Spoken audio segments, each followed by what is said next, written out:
नमस्कार, जय धन्वंतरी। हम रजस्वला परिचर्या के बारे में कुछ देख रहे थे, कुछ विचार कर रहे थे कि उस समय क्या क्या करने का और क्या नहीं करने का, इसकी पूरी विधि बताई गई है भाव प्रकाश नामक ग्रंथ में भाव मिश्र जी ने। बहुत सारी परंपराएं हैं जो उसमें से बहुत सारे अंशों को लेकर चली है। बहुत सारे अंश कालांतर में विकृत भी हो गए हैं, उसमें कुछ विकृतियां भी घुस गई है, कुछ अंधश्रद्धाएं भी घुस गई है। तो वो सब को सार तत्व लेकर उसका पालन करना तो बहुत ज़रूरी है, इसलिए उसको समझना बहुत ज़रूरी है। एक पुस्तक का मैं जिक्र करूँगा जो मेंसिस के बारे में लिखी है नितिन श्रीधर ने। बहुत अच्छी पुस्तक है, इंग्लिश की पुस्तक है ये, मेंस्ट्रुएशन अक्रॉस कल्चर्स। तो ये पुस्तक में उन्होंने विभिन्न हमारी भारतीय परंपराओं में क्या क्या पालन किया जाता है और उसके पीछे क्या क्या कारण रहे हैं, तो ये परंपराओं को लेकर है, आयुर्वेद की संहिताओं को लेकर ये पुस्तक नहीं है, लेकिन ये पढ़ने जैसी पुस्तक है। हम उसका नाम देंगे और डिटेल वहाँ पर बताएंगे वीडियो की डिस्क्रिप्शन में। तो हम आज जो बात करेंगे, ऐसी बहुत सारी पुस्तकें हैं जो अच्छी है और वो क्यों आया परंपरा में वो समझना जरूरी होगा, ताकि हम विवेक कर सके कि कितना पालन करना है और कितना उसको छोड़ना है। भाव मिश्र जी ने उसका कंपाइलेशन करके बहुत सारी बातें बताई और सूत्रों में बताई, ताकि हम समझ सके, उसके कारण बताए विभिन्न संहिताओं में। तो आज जो हम लेने वाले हैं वो ऐसा ही एक श्लोक भाव प्रकाश संहिता का भाव मिश्र जी ने बताया हुआ, वो रजस्वला को क्या नहीं करना है और वो क्यों नहीं करना है। तो इसमें आज का जो है श्लोक वो है अत्युच्च शब्द श्रवणम, हसनम बहुभाषणम, आयासम भूमि खननम, प्रवातंच प्रवर्जयेत। अत्युच्च शब्द श्रवणम, बहुत ऊंचे आवाज में सुनना। हमको पता है ये बहुत ऊंचे आवाज में हम सुनते हैं तो कानों को नुकसान होता है, उसके साथ साथ हमारे पूरे शरीर पर वो कंप लगता है। वो कंप लगने से वायु बढ़ जाता है और वो वायु बढ़ने से प्रभावित होता है हमारा शरीर, खास करके गर्भाशय, और खास करके जो अवस्था मेंसिस की है वो अवस्था में विशेष रूप से वो क्रिया प्रभावित होती है, जो शरण की क्रिया है, आर्तव की क्रिया है वो। इसीलिए अति उच्च शब्दों में श्रवण नहीं करना है। लोग स्टीरियो लगा देते हैं, सुनते रहते हैं, डांस करते रहते हैं, तो ऐसा नहीं करना है, क्योंकि उस अवस्था में विशेष रूप से श्रवणेंद्रिय प्रभावित होती है और उसके कारण मासिक चक्र में विकृति आती है। तो ये बताया हसनम, बहुत हंसना नहीं है, क्योंकि बहुत हंसने से स्माइल करना है, स्मित करना है, प्रसन्नता, वो बात अलग है। लेकिन कोई खड़खड़ाहट हंसता है, जोर जोर से हंसता है, तो उसका वायु बढ़ जाता है। यद्यपि आज के लोग उसको एक थेरेपी के रूप में ले रहे हैं, तो वो बहुत ऐसी क्लबें भी बनी है हंसने की, लेकिन अधिक हंसना आयुर्वेद ने मना किया है।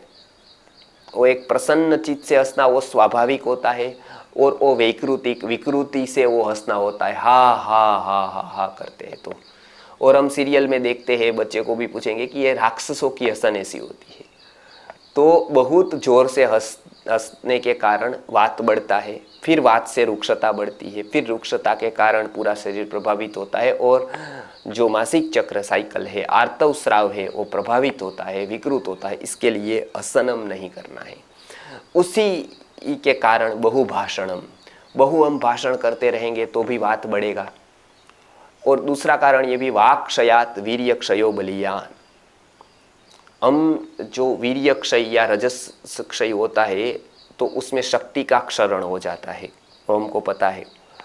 उससे भी वाक क्षय को बलियान माना है, प्रबल माना है। व्यक्ति बोलता है तो अपनी शक्ति नष्ट होती है उसमें, बोलने में। वाक क्षयो वीर्य क्षयात बलियान। तो इसके कारण बताया है कि एक तरफ से तो शक्ति जा रही है,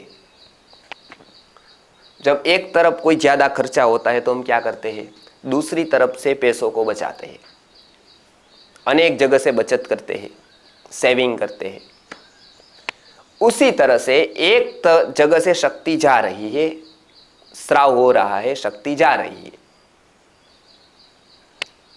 तो दूसरी जगह से बचत करनी है, सेविंग करना है। तो हम यदि बोलेंगे तो फिर उसी मुंह के मार्ग से भी शक्ति जाएगी, तो उसका शक्ति का ह्रास होगा, कम हो जाएगी। इसीलिए बताया कि एक मार्ग से जब शक्ति का क्षरण हो रहा है, जा रही है, तो दूसरे मार्ग से बचाव करो। तो बहुत बोलना नहीं है, बहु भाषण नहीं करना है, नहीं तो बात बढ़ेगा और उसकी असर फिर से मासिक चक्र पर, साइकिल पर होगी, आर्तव की साइकिल पर, रजस की साइकिल पर होगी। फिर क्या बताया, आयासम, बहुत मेहनत वाला काम नहीं करना है, इसलिए आराम की जरूरत, क्योंकि इसमें सेम लॉजिक है। यदि मेहनत वाला काम करेंगे तो शक्ति जाएगी, शक्ति एक जगह से जा रही है तो उसको बचाना आवश्यक होगा। बचाने के लिए आयास अर्थात परिश्रम नहीं करना है, इसीलिए उसको बहुत काम नहीं करना है। मध्यम काल में ऐसी स्थिति आई कि बहुत काम करने लगी स्त्रियां, लेकिन बहुत प्राचीन काल में जब आयुर्वेद जीवंत था, आयुर्वेद की परिचर्याएं जीवंत थी, उस समय पर ये खास ध्यान में रखा गया था कि उसको आयास नहीं करना है। तो ये तो सब मान्य ही करेंगे, क्योंकि उसको थकान होती है, उसके सेल्स जो होते हैं वो धीरे धीरे उसका नाश की प्रक्रिया शुरू होती है। तो ये बहुत ही ध्यान देने योग्य बात है कि परिश्रम नहीं करना है, आयास नहीं करना है। आगे बताते हैं भूमि खननम, भूमि को खोदना नहीं।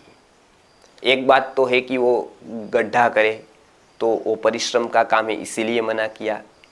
महिलाओं को ये कम शक्यता है, लेकिन भूमि खननम से हम ये कहते हैं कि हम कंटाले में जब होते हैं, कंटाला आता है, बोर हो जाते हैं, तब कुछ ना कुछ व्यर्थ बातें करते रहते हैं। तो ऐसी व्यर्थ बातें करने से शरीर में प्रमाद बढ़ता है, मन में प्रमाद बढ़ता है, आलस्य आ जाता है। तो ऐसी व्यर्थ बातें न करें। भूमि खनन से सब कुछ ले लेना है, जैसे पत्ता खेलना, जैसे कैरम खेलना, जैसे व्यर्थ की बातें करना। तो ये सारी जो अपने शरीर पर प्रमाद और आलस्य को बढ़ाने वाली बात है वो छोड़नी है। उससे संतति में भी प्रमाद और आलस्य आता है। ये जो हम टाइम पास की बातें करते हैं ना कि ये टाइम पास के लिए कर रहे हैं, तो ये टाइम पास वाली जो चीजें हैं, जो निरर्थक होती है, जो हमारे जीवन में किसी भी तरह से उसकी सार्थकता नहीं है, तो ऐसी बातें छोड़ने का भाव मिश्र जी ने भाव प्रकाश नामक ग्रंथ में बताया है कि बहने इस समय यदि खाली रहे, शांत रहे, तो अच्छा साहित्य पढ़े, अच्छे विचार करे, अच्छे प्रवचन व्याख्यान सुने। तो ये बताया कि ये भूमि खनन व्यर्थ की बातें न करनी है, ये उपलक्षक है। सारी बातें वो छोड़ने को कह रहे हैं कि जो उपलक्षण के रूप में यहां बताया है। आगे बताते प्रवातंच विवर्जयेत। प्रवात अर्थात सामने से पवन का, वायु का लेना। जब प्रवास करते हैं तो सामने से वायु आता है, और जगह पर हम जाते हैं कोई वाहन से खुले में तो भी पवन आता है, वायु का सेवन होता है। जब वायु बहती है तब बैठते हैं तो भी वायु का सेवन होता है। तो ये वायु का सेवन यदि हुआ, शरीर पे गया तो रुक्ष करता है, उसमें मॉइस्चर होने से कफ बढ़ने की संभावना है। यदि शरीर में आर्द्रता बढ़ गई, कफ बढ़ गया, तो मासिक स्राव को अनुकूलन नहीं रहेगा, उसमें प्रतिबंधक हो जाएगा। इसीलिए अति शीत शरीर न हो, अति ठंडा न हो जाए, इसके लिए वात का सेवन नहीं करना है। दूसरी बात है कि शरीर में वायु का सेवन करने से वात बढ़ता है, सामान्य वृद्धि होने से वात बढ़ गया तो बहुत प्रकार के पेन होंगे। अभी ऑलरेडी पेन हो रहा है, कुछ पेन, कुछ दर्द, कुछ दुख शरीर में है, शूल है, जिसको हम शूल कहेंगे।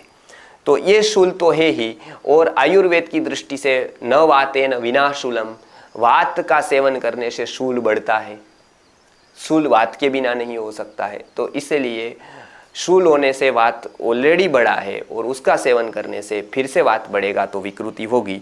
तो इतनी बातों का विवर्जन करना है।